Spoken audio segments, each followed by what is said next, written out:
الحمد لله نحمده ونستعينه ونستغفره ونؤمن به ونتوكل عليه ونعوذ بالله من شرور أنفسنا ومن سيئات أعمالنا من يهده الله فلا مضل له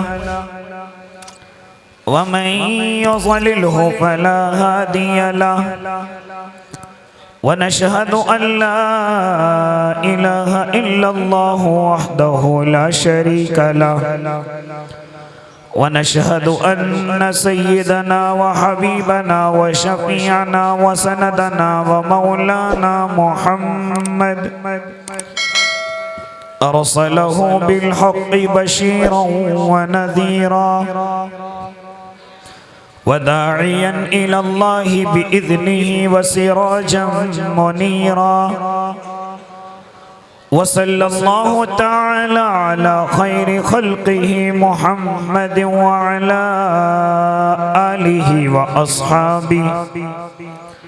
وأصحابه وأزواجه وذرياته وسلم تسليما كثيرا كثيرا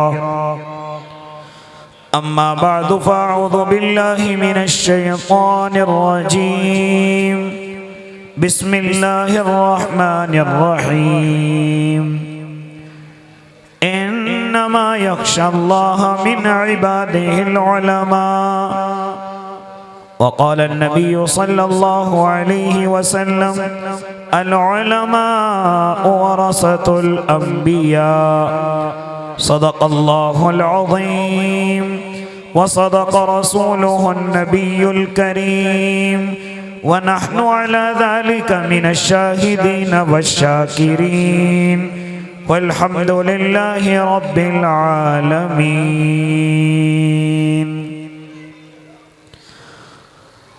اگر فرعون اٹھتا ہے تو موسیٰ کی عصا بن جا، زمانے کے لیے کچھ کر کہ اندازے وفا بن جا. کبھی خالد کبھی ذرار سی جرأت بھی پیدا کر، کبھی صدیق سا عاشق کسی کا آسرا بن جا. نبی کے عشق میں حسان سا ماحول پیدا کر، کبھی ایما کی آتش میں عمر کا دبدبا بن جا. تیری ہر ایک صدا میں بلالی لحن پیدا کر، علی کا جوش بن جا، عثمان کی حیا بن جا. یہ دنیا انقلابی زندگی چاہتی ہے اے خالد، یہ دنیا انقلابی زندگی چاہتی ہے اے خالد. کچھ ایسا کام کر زمانے سے جدا بن جا. باوقار علماء کرام، معزز سامعین عظام، عزیز دینی بھائیوں، بزرگوں، نوجوانوں اور معصوم بچوں، پردوں میں سماعت فرمانے والی پاکیزہ اسلامی مائیں اور بہنوں، اس وقت میں ہم جن کے دیاروں میں ہیں وہ خود خطابت کے اعلیٰ معیار پر فائز ہیں. حضرت اقدس حضرت مولانا و مفتی ابرار الحق صاحب قاسمی اشرفی دامت برکاتہم العالیہ. مجھ جیسے کم علم طالب علم کو یہاں موقع ملنا یقیناً حیثیت سے زیادہ ہے، لیکن حضور والا کا حکم ہوا اور میں اپنے وقتوں سے کچھ وقت نکال کر کے اپنے لیے فخر محسوس کر رہا ہوں کہ آپ جیسے اللہ کے نیک بندوں میں مجھے کچھ کہنے کا موقع مل رہا ہے. دعا کریں اللہ صحیح کہنے کی اور ہم سب کو اس پر عمل کرنے کی توفیق عنایت فرمائے. میرے بھائی، ناظم جلسہ حضرت مولانا فیروز احمد صاحب قاسمی جو نقیب ملک سے نام سے مشہور ہیں، اللہ نے عجیب ملکہ عطا فرمایا ہے، دن کہیں رات کہیں، صبح کہیں شام کہیں، دعا کریں اللہ نظر بد سے حفاظت فرمائے۔ دیگر اور اکابرین امت، بڑی خوشی ہوئی یہاں پر حضرت اقدس حضرت مولانا مفتی عبدالسمیع قاسمی بھی تشریف لانے والے ہیں یا لا چکے ہیں۔ حضرت اقدس حضرت مولانا آصف صاحب امانت اللہ ثانی کے نام سے جو معروف ہیں وہ بھی تشریف لا چکے ہیں۔ مجھے مختصر سے وقت کے لیے آپ حضرات سے گفتگو کرنی ہے۔ میرے بھائی، اس وقت میں اور آپ بڑی پریشانی کے عالم میں ہیں، ایک کشمکش کا شکار ہیں، مجدھاروں میں پھنسے ہوئے ہیں، اور ہم سمجھ رہے ہیں ہمارا کوئی قائد، کوئی رہنما، کوئی راہبر نہیں ہے۔ لیکن اللہ کے نیک بندو، جن کے پاس اللہ کا قرآن موجود ہو انہیں اور کس چیز کی ضرورت ہے؟ جن کے پاس قرآن کے پڑھنے پڑھانے والے موجود ہوں انہیں اور کس چیز کی ضرورت ہے؟ جن کے پاس ابھی علماء کا جمع غفیر ہو، جن کے پاس ابھی دعوت کے مخلص ساتھی ہوں، جن کے پاس خانقاہ کے بزرگ ہوں، انہیں اور کس چیز کی ضرورت ہے؟ جن کے پاس اللہ رب العزت خود موجود ہو انہیں اور کس چیز کی ضرورت ہے؟ اس لیے اللہ کے نیک بندو، ابھی ہمارے پاس بہت کچھ ہیں، ابھی یہ نہ سمجھیں ہم تنہا ہیں، ابھی خود اللہ کی ذات موجود ہے، ابھی قرآن مقدس موجود ہے، نبی کی تعلیمات موجود ہیں، حفاظ موجود ہیں، قراء موجود ہیں، علماء موجود ہیں، دعوت و تبلیغ موجود ہیں، خانقاہی نظام موجود ہیں، ابھی اللہ سے محبت کرنے والے بڑے بڑے اللہ کے نیک بندے ابھی ہمارے درمیان میں موجود ہیں۔ ہمیں اور دنیا کی چیزوں کی ضرورت نہیں، ہمیں پریشان ہونے کی ضرورت نہیں، لیکن ہاں ایسے پرفتن دوروں میں مجھے اور آپ کو اپنے گریبان میں جھانکنا ہے کہ وہ کون سی غلطی ہے کہ جس کی وجہ سے ہم نے اپنے رب کو ناراض کر رکھا ہے، ہم نے اپنے رب کو غصے میں کر دیا ہے، حالانکہ وہ رب اتنا کریم ہے، اتنا رحیم ہے کہ میرے اور آپ کے گناہوں کو دیکھتا ہے، لیکن دیکھتا رہتا ہے، برداشت کرتا رہتا ہے، کبھی سزا نہیں دیتا، کبھی پکڑ نہیں کرتا۔ اگر چاہے ذرا دلوں پر ہاتھ رکھ کر کے بتاؤ اے اللہ کے نیک بندو، ہم کتنے بڑے بڑے گناہوں میں ملوث ہیں، کتنی بڑی بڑی غلطیوں میں ملوث ہیں۔ اگر اللہ چاہے تو میری اور آپ کی پکڑ کرے، اگر اللہ چاہے مجھے اور آپ کو بندر بنا دے، خنزیر بنا دے، ہم رات کو سوئیں لیکن شام کو سوئیں، اور جیسی صبح کو اٹھے ہماری چھتیں ہمارے سروں پر ہو سکتی ہیں، لیکن نہ میرے بھائی، ابھی اللہ ہم سے محبت کرتا ہے جو ہمارے گناہوں کو دیکھ کر کے ہمیں چھوڑے ہوئے ہے۔ اے اللہ کے نیک بندو، بڑی غلطیاں میں اور آپ کر رہے ہیں، میں ساری غلطیوں کی طرف آپ کو متوجہ نہیں، صرف ایک غلطی کی طرف آپ کو توجہ دلانا چاہتا ہوں۔ حالانکہ صبح سے شام تک گناہوں میں ڈوبے ہوئے، صبح سے شام تک غلطیوں میں اور آپ لگے ہوئے، لیکن ایک بڑی غلطی کہ جس نے میری اور آپ کی بربادی کے راستے دیکھ لیے ہیں، وہ بڑی غلطی کیا ہے؟ ذرا سنو اللہ کے نیک بندو، ہم اپنے علماء سے دوری اختیار کرنے لگے ہیں، ہم اپنے علماء سے دور ہونے لگے ہیں، ہم اپنے علماء کی بدگمانی اپنے دلوں کے اندر بسانے لگے ہیں، ہم ان حفاظ کو حقارت کی نظروں سے دیکھنے لگے ہیں، ہم ان قراء کو حقارت کی نظروں سے دیکھنے لگے ہیں۔ ہاں ہمارے جو علماء جو ہمارے سر کے تاج ہیں، جو ہمارے رہبر ہیں، جو ہمارے رہنما ہیں، میں اور آپ ان کے پیچھے پڑنے لگے ہیں، ان کی برائیاں کرنے لگے ہیں، ان سے بدگمانی رکھنے لگے ہیں، ان کی طرف سے حسد کرنے لگے ہیں۔ او اللہ کے بندو، ذرا بتاؤ تو صحیح، ان کے علاوہ کون سی نعمت میرے اور آپ کے پاس باقی ہے؟ یہی تو اللہ کے پیام کو صحیح سمجھانے والے ہیں، یہی تو اللہ کے قرآن کو پڑھانے والے ہیں، یہی تو اللہ کے کلام کو مجھے اور آپ کو بتانے والے ہیں۔ اگر میں اور آپ انہی علماء کی طرف سے اپنے اعتماد کو ختم کر لیں گے،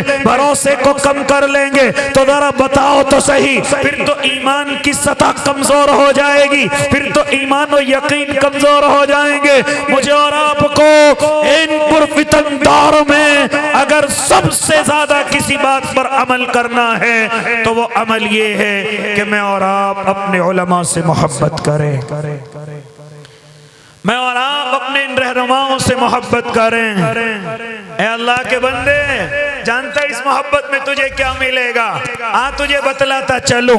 جانتا ہے میرا اللہ رب العزت کل قیامت کے میدان میں ان حفاظ کو کہے گا 10 آدمیوں کو جنت لے کر کے جاؤ۔ اگر 10 آدمی نہیں، ابو داؤد کی روایت تو یہاں تک کہتی ہے 10 خاندانوں کو لے کر کے جاؤ، اور اگر یہ عالم بن گئے تو جو بھی ان سے محبت کرتے ہوں گے، سارے محبت کرنے والوں کو یہ اپنے ساتھ جنت کے اندر لے کر کے جائیں گے۔ یہ اتنی بڑی نعمت ہے، اپنی طرف سے نہیں بلکہ ذرا سنو، ایک صحابی اللہ کے نبی کی خدمت میں حاضر ہوتے ہیں اور آ کر کے عرض کرتے ہیں، یا رسول اللہ، یا رسول اللہ، ہمیں بھوک پیاس نہیں لگتی، ہاں جب تک کم نہیں ہوتی جب تک ہم آپ کے چہرے کو نہ دیکھ لیں۔ اللہ کے نبی، ہمیں کھانے کی اتنی فکر نہیں ہوتی، ہمیں پانی کی اتنی فکر نہیں ہوتی، یا رسول اللہ اگر دن میں ہم آپ کا چہرہ نہ دیکھیں، اگر آپ کی زیارت نہ کریں، اللہ کے نبی ہمیں صبح اچھی نہیں لگتی، ہمیں شام اچھی نہیں لگتی۔ اللہ کے نبی، مجھے ڈر یہ ستا رہا ہے کہ جب کل قیامت کے میدان کے بعد آپ تو جنت میں چلے جائیں گے، مقام محمود آپ کو ملے گا، آپ بڑے اونچے درجوں میں چلے جائیں گے۔ اللہ کے نبی، ہم جنت میں آپ کی زیارت کیسے کیا کریں گے؟ ہم آپ کو دیکھا کیسے کریں گے؟ اللہ کے نبی، ہمیں ایسی جنت نہیں چاہیے کہ جس میں نبی ہمارے سامنے موجود نہ ہو۔ اللہ کے نبی، ہمیں ایسی جنت کی ضرورت نہیں جس میں ہمارا محبوب ہمارے سامنے نہ ہو۔ اللہ کے نبی، ہمیں جنت نہیں، ہمیں آپ کا دیدار چاہیے۔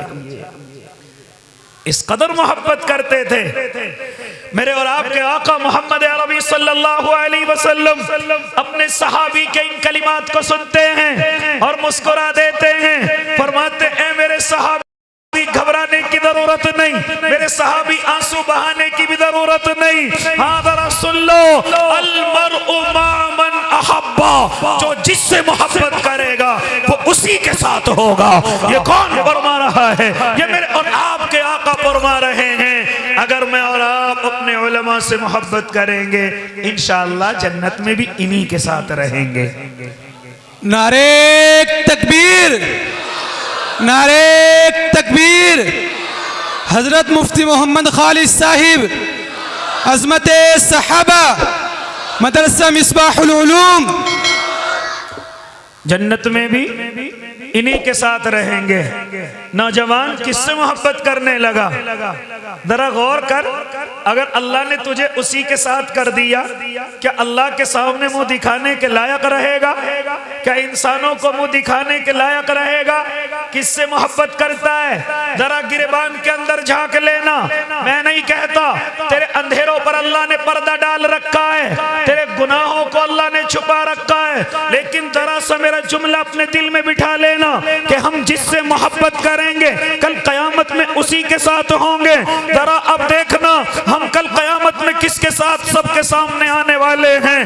بڑے خوش نصیب ہوں گے وہ انسان جو اللہ سے محبت کرتے ہوں گے، جو نبی سے محبت کرتے ہوں گے، جو علماء سے محبت کرتے ہوں گے، اور وہ انہی کے ساتھ اٹھائے جائیں گے، انہی کے ساتھ کھڑے کیے جائیں گے۔ اب جوان، تجھے دیکھنا ہے میں کس سے محبت کرتا ہوں، کس انسان سے محبت کرتا ہوں۔ کہیں اس کی وجہ سے میں جہنم کے اندر نہ پھینک دیا جاؤں، کہیں میں جہنم کا ایندھن نہ بنا دیا جاؤں۔ ابھی تو میرے اللہ نے تیری باتوں پر پردہ ڈال رکھا ہے، اس سے پہلے کہ وہ پردہ اٹھے توبہ کر اور اپنی محبت کا رخ صحیح کر لے، اپنی محبت کے راستے کو صحیح کر لے۔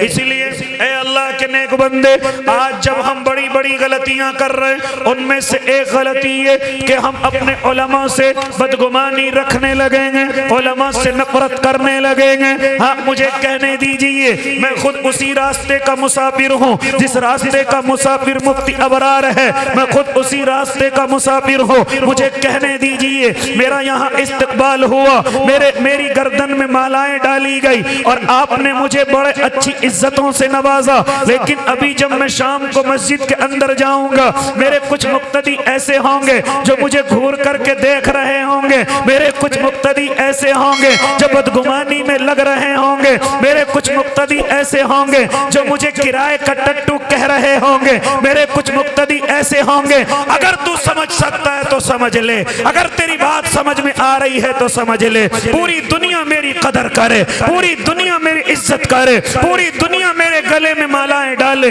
لیکن جیسے ہی میں شام کے وقت جاؤں گا، میرے مقتدی ہوں گے آپس میں تبصرے کر رہے ہوں گے، کون ہے لوٹ کر کے آ رہا ہے، کون ہے ارے بڑے مزے آ رہے ہیں، ہاں نماز نہیں پڑھاتا ہے، تنخواہ فری کی لیتا ہے، یہ میرے مقتدی مجھے کہہ رہے ہوں گے، ارے کون ہے، ہم اسے اتنا پیسہ کیوں دیتے ہیں، نماز تو پڑھاتا نہیں، ٹہلتا ہے، گھومتا ہے، نماز تو پڑھاتا نہیں، جلسوں میں رہتا ہے، نماز تو پڑھاتا نہیں، صرف کھاتا پھر رہا ہے، نماز تو پڑھاتا نہیں۔ یہ ایسے الفاظ دنیا چاہے جتنی عزت کرے، لیکن میرے مقتدیوں کے جملے یہ ہوں گے۔ نعرے تکبیر، علماء دیوبند، علماء کرام، علماء حق، مدرسہ مصباح العلوم، مفتی محمد خالد صاحب، عظمت صحابہ۔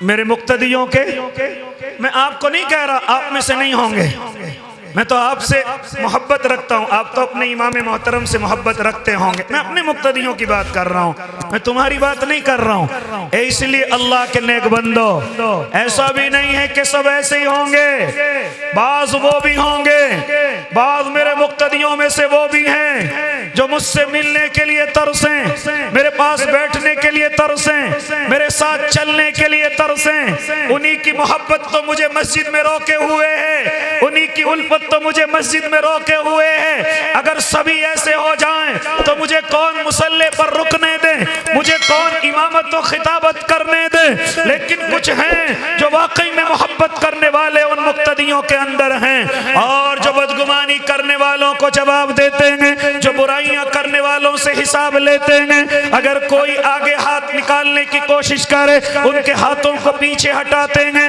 میرے ان مقتدیوں میں سے مجھ سے ایسے محبت کرنے والے بھی ہیں، تو ذرا غور کر کے بتاؤ میں ایسے مقتدیوں کو کیوں دعائیں نہ دوں؟ اللہ انہیں اجر عظیم عطا کر دے، اللہ ان کی ترقی کے فیصلے کر دے، میں ان کے لیے کیوں نہ دعائیں دوں کہ جن کے دلوں میں یہ بات ہے، اے اللہ کے بندے سنو، چاہے نماز ایک وقت کی نہ پڑھائے، لیکن پوری دنیا میں تمہاری مسجد کا نام روشن کرنے والا ہے، پوری دنیا کو تمہاری مسجد کو جنانے والا ہے۔ ہاں کوئی نہ جانتا تھا سمر گارڈن کی مسجد کہاں ہیں، لیکن اشتہاروں کے ذریعے سے، لیکن باتوں کے ذریعے سے تمہاری مسجد کا دور تک تعارف کرانے والا کوئی اور نہیں، یہی ہے۔ کچھ ایسے مقتدی بھی ہوتے ہیں، کچھ ایسے اللہ کے نیک بندے بھی ہوتے ہیں۔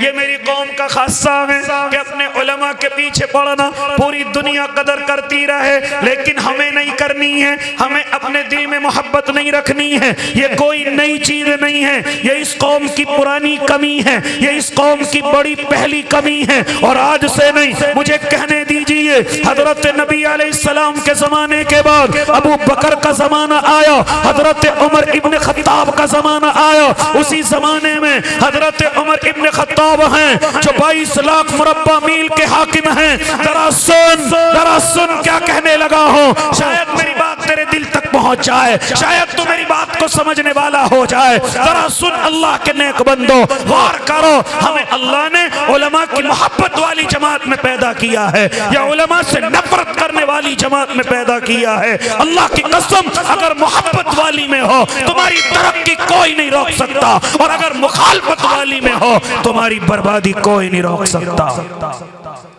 یہ مجھے کہنے دیجیے اللہ کے نیک بندو، ذرا اللہ کے نبی کے زمانے کے بعد حضرت ابو بکر کا زمانہ، حضرت عمر ابن خطاب کا زمانہ، ذرا کہتا ہوں جس طرح ماں باپ کے نافرمان کو اللہ اس زمین پر سزا دیتا ہے، اسی طرح علماء کے مخالف کو بھی اللہ اس زمین پر سزا دیتا ہے۔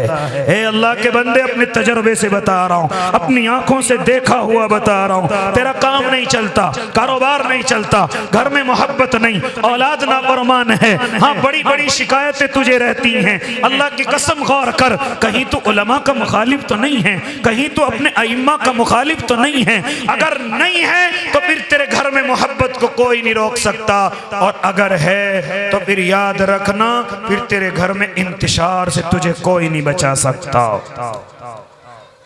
حضرت عمر کے زمانے میں کیسر و کسرا فتح ہوا، ایران فتح ہوا، اسی میں بہت مختصر گفتگو کرنے، میرے بعد بڑے بڑے علماء تشریف فرما ہیں، لیکن ایک کڑوی گفتگو کروں گا، اگر سمجھ سکتا ہے تو سمجھ لے۔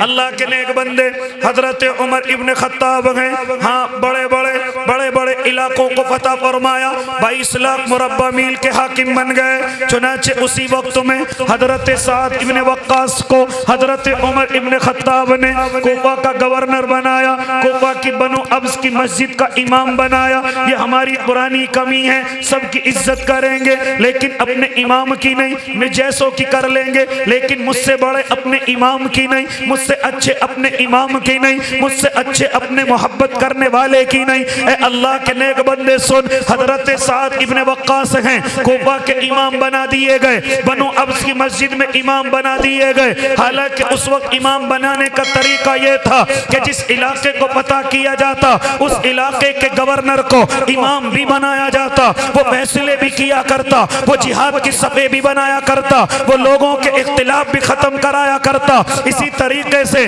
حضرت سعد ابن وقاص ہیں، بنو ابس کی مسجد کے امام بن گئے۔ جیسے امامت شروع کی، وہی مقتدیوں کے پیٹ میں درد شروع ہو گیا۔ وہ اللہ کے نیک بندو، کسی نے پرچی لکھی ہے اور پرچی لکھ کر کے حضرت عمر ابن خطاب کو پہنچائی۔ اس پرچی کے اندر لکھا ہوا تھا، اے امیر المؤمنین، آپ نے جس کو امام بنا کر کے بھیجا ہے اس پر نماز پڑھانی نہیں آتی۔ کون کہہ رہا ہے؟ ہاں ہمارا مقتدی کہہ رہا ہے، حضرت سعد ابن وقاص کہہ رہے ہیں۔ حضرت سعد ابن وقاص کے لیے کہ جنہوں نے نماز حضرت نبی علیہ السلام سے سیکھی ہو، ان کے برابر میں پڑھی ہو، ان کے پیچھے پڑھی ہو، لیکن جیسے ہی بنو ابس کی مسجد کے امام بنے، فوراً کسی نے خط لکھا، اے عمر ابن خطاب، تم نے جو یہاں امام بنا کر کے بھیجا ہے اس پر نماز پڑھانی نہیں آتی ہے، فیصلے کرنے نہیں آتے ہیں۔ حضرت عمر نے وہ پرچی پڑھی ہے، فوراً 2 صحابہ کی ذمہ داری لگائی، فوراً 2 صحابہ کو بلایا اور بلا کر کے کہا، جاؤ کوفہ کی مسجد کے اندر جاؤ اور جا کر کے سعد کے تعلق سے معلوم کرو کہ لوگ کہہ رہے ہیں کہ سعد پر نماز پڑھانی نہیں آتی۔ اے اللہ کے نیک بندو، میں اور آپ تو کیا چیز ہیں، قوم تو صحابہ کی بھی نہ ہو سکی ہے۔ اے اللہ کے نیک بندو، جیسے ہی حضرت سعد نماز پڑھانے لگے فوراً مخالفت شروع ہو گئی۔ حالانکہ کون؟ سعد ابن وقاص، وہی جنہوں نے اسلام میں سب سے پہلا تیر چلایا۔ کون؟ سعد ابن وقاص، ہاں جو اللہ کے نبی کے رشتہ دار ہیں۔ کون؟ سعد ابن وقاص۔ تمام صحابہ کہتے تھے، یا رسول اللہ، آپ پر میرے ماں باپ قربان ہیں، لیکن ایک صحابی خالی ایسے یہ تھے جو سعد ابن وقاص ہیں۔ غزوہ احد کے موقع پر جب تیر چلا رہے تھے تو میرے آقا خود کہہ رہے تھے، اے سعد تجھ پر میرے ماں باپ قربان ہیں، اے سعد تجھ پر میرے ماں باپ قربان ہیں۔ تمام صحابہ تو یہ کہیں، اے نبی جی تم پر میرے ماں باپ قربان، لیکن خالی ایسے ایک صحابی حضرت سعد ہیں جن کو میرے آقا کہہ رہے تھے، اے سعد تجھ پر میرے ماں باپ قربان ہیں۔ ہاں لیکن جیسے امام بنائے گئے فوراً پرچی لکھی گئی، حضرت عمر سعد پر نماز آتی نہ حضرت عمر نے 2 صحابہ کو بھیجا، جاؤ جا کر کے تحقیق کرو۔ ہاں دونوں صحابہ گئے، کوفہ کی ہر مسجد میں پہنچے، جا کر کے معلوم کیا، او لوگوں تم نے سعد کو کیسا پایا، لوگوں نے کہا بڑی بھلائی والے ہیں، بڑے ایماندار ہیں، نمازوں کے پابند ہیں، تہجد کے پابند ہیں، اللہ کے سامنے رونے والے ہیں، اچھے فیصلے کرنے والے ہیں، اچھی نصیحتیں کرنے والے ہیں، جود و سخا کے مالک ہیں، تقوی طہارت کے مالک ہیں۔ سب نے تعریف کی، ساری مسجدوں میں تعریف ہوتی گئی۔ لیکن جیسے ہی یہ دونوں صحابی اس مسجد کے اندر پہنچے جہاں بنو عبس میں حضرت سعد امامت کرتے تھے، نماز کے بعد کہا او ذرا مقتدیو ٹھہر جاؤ، ذرا یہ بتاؤ حضرت سعد سے کس کس کو تکلیف ہے؟ تمام مقتدیوں نے کہا ہم خوش ہیں، ہم راضی ہیں۔ تمام مقتدیوں نے کہا ہمیں ایسا انسان نہیں ملے گا اللہ کے نبی کا تربیت یافتہ، ہم خوش ہیں۔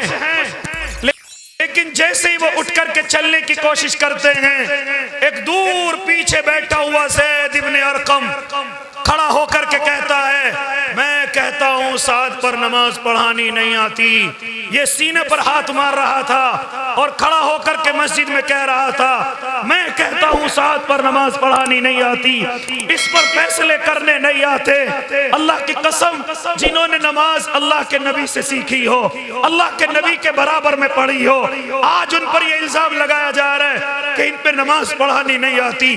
کچھ ہمارے مقتدیوں کا حال بھی یہ ہوتا ہے، چہرے پر داڑھی نہیں، کاروبار کے عجیب حالات ہیں، گھر کی عزت کے عجیب حالات ہیں، لیکن جیسے ہی مسجد کے اندر آتے ہیں سینے پہ ہاتھ مار کے کہتے ہیں ہم اس امام کے مخالف ہیں، ہم اس کے خلاف ہیں، ہم اس کو پسند نہیں کرتے۔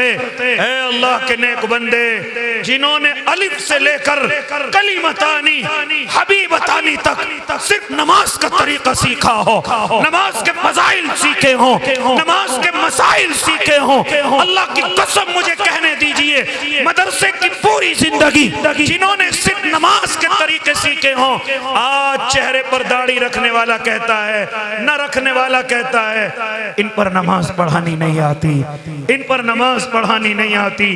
جس کو فجر پڑھے ہوئے کئی مہینے ہو جاتے ہیں وہ کہتے امام صاحب پر نماز پڑھانی نہیں آتی۔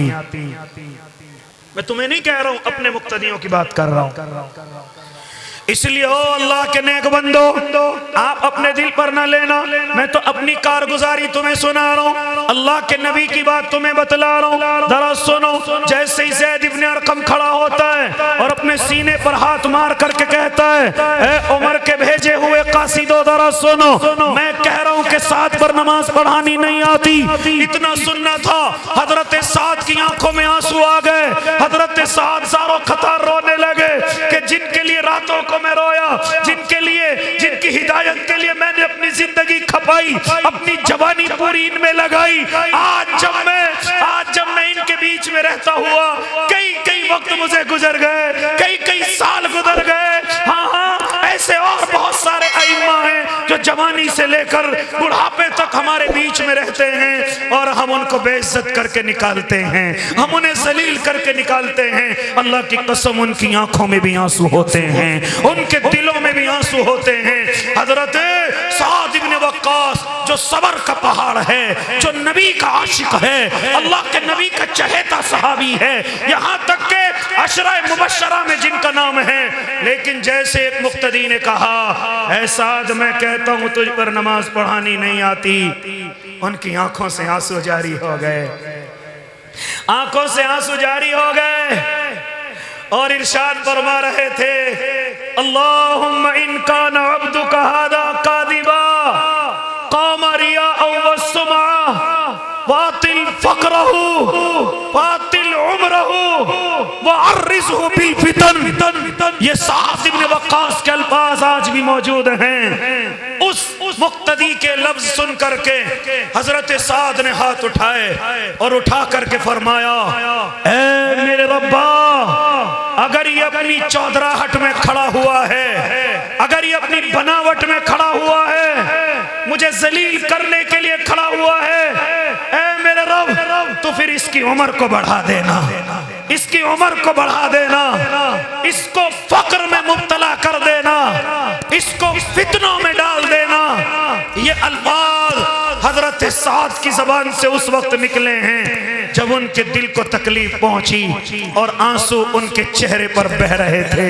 حضرت سعد کہہ رہے تھے اللہم ان کان عبدک ھذا کاذبا قام ریاء وسمعا، اللہ اگر یہ جھوٹا ہے اور اپنی بناوٹ میں کھڑا ہوا ہے، صرف میری بات بڑی ہو جائے اس لیے کھڑا ہوا ہے، اللہ پھر اس کی عمر کو بڑھا دے، اس کے فقر کو بھی بڑھا دے اور اسے فتنوں میں مبتلا کر دے۔ جب اتنی بات ہو گئی، حضرت سعد نے دوسری پرچی کھولی، اس میں لکھا ہوا تھا اے سعد اگر تمہارا کوئی مخالف ہو گیا ہے تو بہتر یہ ہے کہ تم وہاں سے واپس آ جاؤ، اچھا یہی ہے کہ تم وہاں سے واپس آ جاؤ۔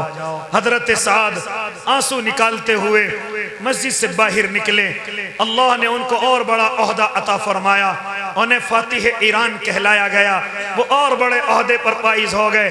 لیکن ذرا سنو اس زید ابن ارقم کے ساتھ کیا ہوا؟